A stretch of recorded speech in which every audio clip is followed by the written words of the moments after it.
Jason Fowler, your first year. First time.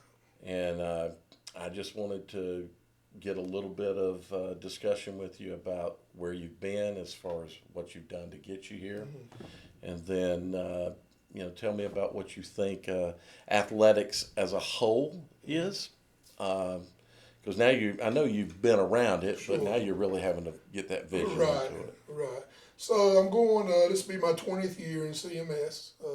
Been here the whole time. So kind of started at Olympic, moved to West Charlotte, and moved over here to East Meck. I was here for 6 years, from 2004 to 2010 as an assistant, and was able to open up Rocky River in 2010 and stayed there for 7 years, and went back to Olympic, and now I'm kind of back to East Meck in a different role. But kind of as I've come up through the system, I've moved my way up through coaching.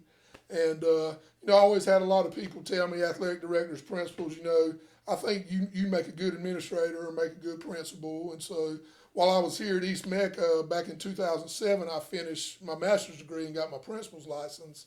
And was fortunate enough to, when I opened Rocky River, Martin Nixon brought me in as a dean of students. And so kind of got my first taste of administration and the inner workings of that. And so I was a dean over at Rocky River for 7 years.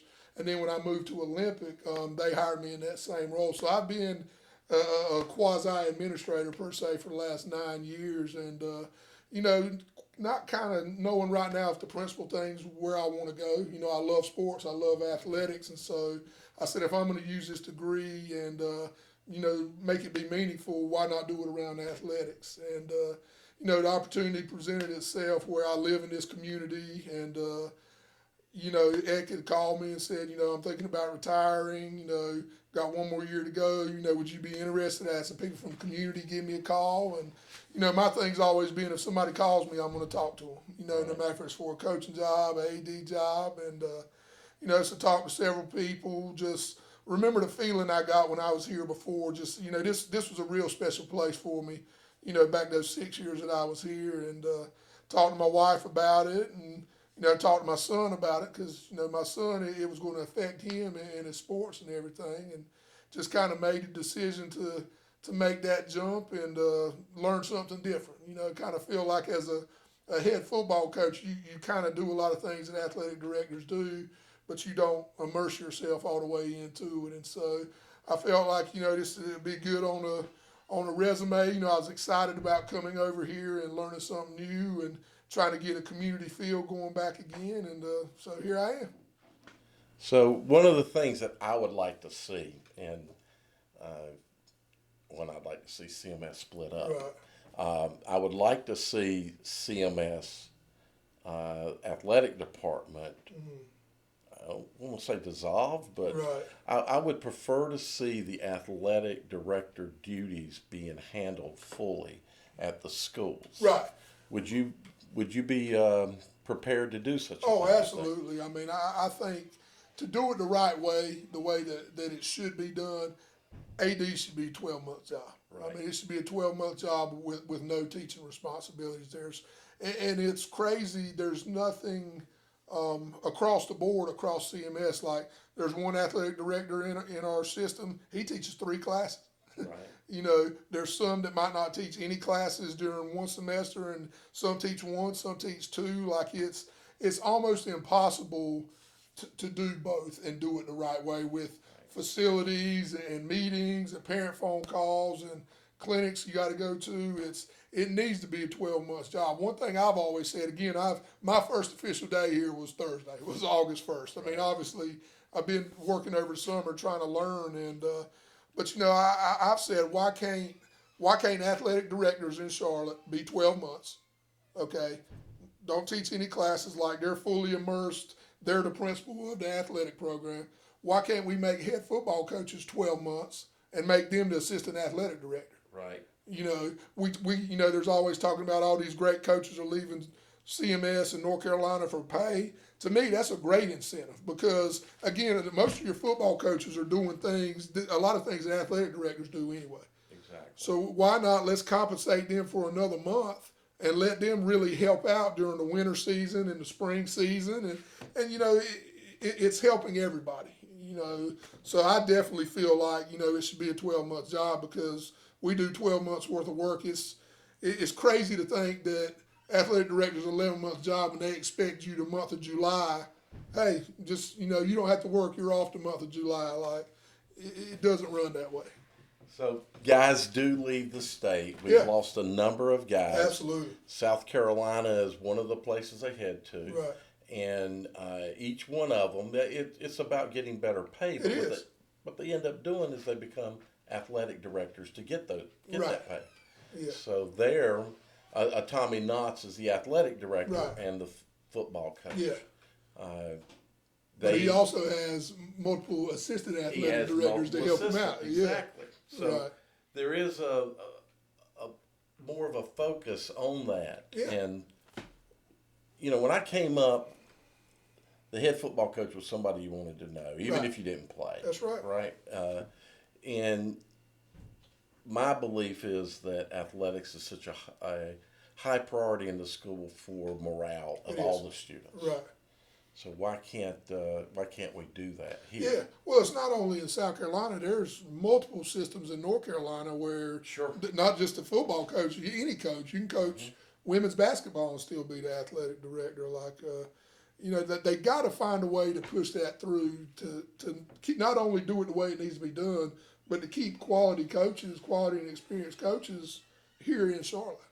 So don't you think that athletic decisions are more known at the school level than downtown, let's say in this case CMS? Yeah, sure. There might be some situations that, they can address and handle, Right. but you're the hands-on Yeah. here. I mean, we're the same thing. We're boots on the ground. The system, you're talking 150,000 students, and I forget the numbers when we had our meeting last week, how many athletes there are, but it's just way too much for one person or one entity or anything just to keep up with. Right. I mean, like I said, we're putting out fires all the time, every day. So yeah, we're going to be the first ones to hear about it and to deal with it, and you just try to stay within the parameters of what the rules tell you to do and make the best informed decision that you can make. And I think that's one thing that is going to make this transition a little bit easier for me is being in administration for the last 9 years. I'm used to dealing with parents. I'm used to doing investigations on things. It's nothing that's new. It's something that's just an easy transition over to the athletic side of things. So that's kind of around a question I have is, and you've had to deal with administration Sure. as a head coach. Absolutely. So you've seen the downward push. Yeah. And if you listen to me enough online, you know that I'm one that believes strongly that administration is what makes a successful athletic program. Right. I have asked this of, and I hate to keep referencing, but everybody knows Tommy Knotts, right? And his success. And Right. He will not take just any job No. because of that. Right. So my question to you is, do you think that you'll be able to help impact that to make it easier for your coaches? Yeah, I do. I mean, I think the last couple spots I've been, the administration's been phenomenal. In the day and age with standardized testing that we're in and all these, the federal push to, for college ready. And what's going on is those guys and ladies that are sitting at the top in the principal chairs, they're getting so much just shoved down their throat and pushed on them that these academics got to go here and these test scores got to be this, and they forget about the big picture about what school's all about. Right. It's not just that; it's the experience of being in school and the athletic experiences and the clubs and the community service and yes, the academic is a big piece of it, but that can't always be it. Probably the greatest principal I ever worked for was Mark Nixon when I was here. And, Nixon, he was one of those old school type thinking guys that, if my school was being run smoothly, if my school is clean, if my teachers are happy, my parents are happy, if my kids are happy, my kids are going to learn. Right. They're going to learn, and they did. And that was never an issue here, but he made this place feel like such a home and such a community. And he never listened to the powers that be, trying to shove that down his throat, he was like, this is what a successful school looks like. And I think Rick Parker's cut out of that same mold. Rick was a assistant principal here when I was here before, when Mark was a principal, and he is so community focused and community driven, and talking about the whole child and what we can do not only in the academic realm but the social and emotional realm as well. And so I think here, that transition is going to be easy because that buy-in is already there from administration. You know as well as I do, if your sports teams are doing well, you're going to have a successful school year. Yes, exactly. Not just in your building, but in the community and everywhere. Exactly. And people get on board and they get involved. Yeah. And it doesn't take a lot from administration to just come and say, what do you need? How can I help you? Hey, I've got a CTE and a social studies position open. Do you need anybody? Right. And that's the big thing, is just making sure that coaches have what they need and they feel wanted and they feel supported. And I think that's going to be a big job of mine, is just to be an extension of Parker and the rest of the admin team, to let them know, hey, we're here for you to get you where you need to go, and we're going to help you any way we can. Now, I'm not going to have you point fingers. Yeah. You hit on exactly my thoughts and Nixon's, the way that he approached the school. Sure. It is my belief if things are going well, right, kids are going to be more inclined to want to come to school. Absolutely. And it's not to get them to that test score that they have to, that you Right. want to get this magical number. Yeah. Instead of it being data, and data is Right. important, but it's just data, and then push to get that. Well, here's what I say, Yeah. to tell people, I mean to cut you off. No. Everything is data, but data isn't everything. Right. That's something that I use all the time. Like, to me, it's crazy to think, well, I've got this kid here that started off as a 1, okay, and by the end of the school year, this kid has grown from a 1 to a high 2, Right. and he's come to school every day, and he's changed his attitudes and he's changed his behaviors, but that high 2 is not giving me the test score that I need to get, and so now I'm telling this kid he's a failure because he didn't get a 4 or a 5 on his exam. I mean, that's crazy. That's crazy. Because that's not what it is. That's not what it is. Like a guy going from hitting 275 to hitting 299, where you didn't hit 300, so, it's not a good year. You Right. fail. And that's, kids are scared to death. When you have kids that start having test anxiety and come here on days like that, that's not what school's about. No. And that kid feels like a failure, even though that kid, and not only that kid, that teacher have done a phenomenal job to get that kid to grow. But it's not good enough for the powers to be. And school is going the way that I don't agree with. I'm that old school type thinking like a Mark Nixon and some of those guys are. So Yeah, I don't understand it. It's numbers, and getting kids to a point is great, but in life, when they get out in the world, just getting better than where you were absolutely is success. right.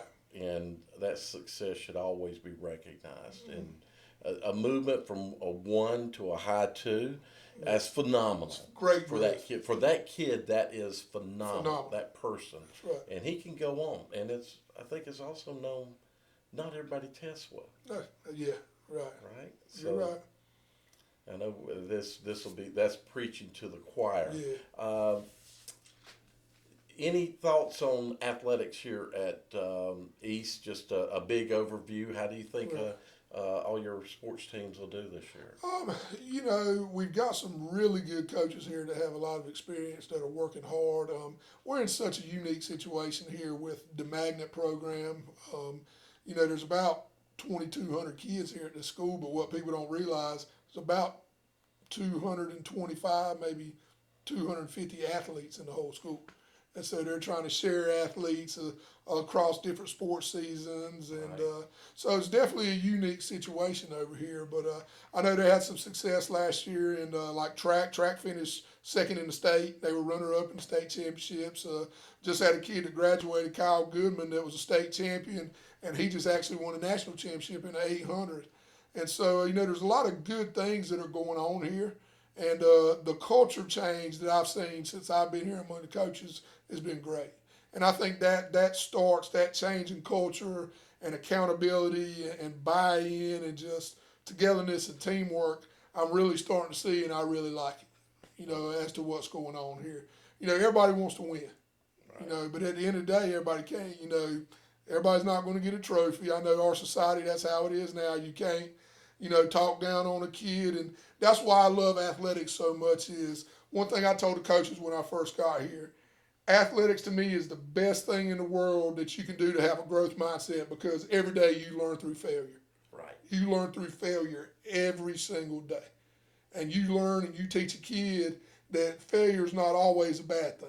That's right. If you can turn it into a positive and learn from it and put yourself in a situation where that's not going to happen again, that's why sports are just so phenomenal. I mean, they teach so many different life lessons, and so coming in and trying to clean house because of win-loss records and things like that, guys, that's not what it's all about. Now, the people that pay their $7 on Friday nights and stuff, they don't want to hear that. A lot of them don't. That are doing it for the wrong reason. Right. But again, if you see kids growing, and you see kids getting out in the community and their grades are getting better and their attitudes are better, and the wins and losses aren't the most important thing. Yeah, I got to say this. You may be aware of it. I won't name names, but you understand the situation of a coach that faced that very situation. Mm-hmm. I was sent a picture after the situation of removal of a big gathering. Yeah. Did you see that? Did you? I saw it. That's what it's about. That's what it's about. That's what it's about. Yeah, that's absolutely what it's about. Just exactly. Impacting lives. Impacting lives, that's right. Yeah, not just now, but 10, 20, 30 years down the road. I mean, there's 4 guys on this football staff that I coached, while I was here and while I was at different places. Like, that's what it's about. Coming back and saying, Coach, man, I appreciate what you did. You gave me the passion to want to go into this and do this. There's several guys across the city that I coach that are coaching now, and that at the end of the day, that's what it's about. Exactly. People don't understand the situations coaches face Yeah. in producing a winning team. They don't. They don't know all the pieces of the puzzle that have to fall in, and exactly. It's hard to win the big one. I mean, it's hard to. I mean, that ball's got to bounce the right way, and there's a lot that goes into that, just more so than just having great players. Exactly, or having a great coach. Yeah, you can have a great coach and still not. That's right. Not do it. Absolutely, it is for people that are closed, what I call closed thinkers. I mean, there's all kind of studies and data out there that shows that students that participate in sports, participate in athletics, the grades go up. They always get better with everything, and then you have some on the other end that sports is a waste of time, it's a waste of revenue. Why aren't we focusing and putting more into the academic side of things? But again, it goes back to having that balance. Everything in life has to be balanced. It's got to be social, it's got to be emotional. Then we can talk about sports, we can talk about academics. But I think we're in a social emotional crisis right now with our kids. I really do, and that's affecting academics and athletics. Yeah. And that's what we've got to focus on.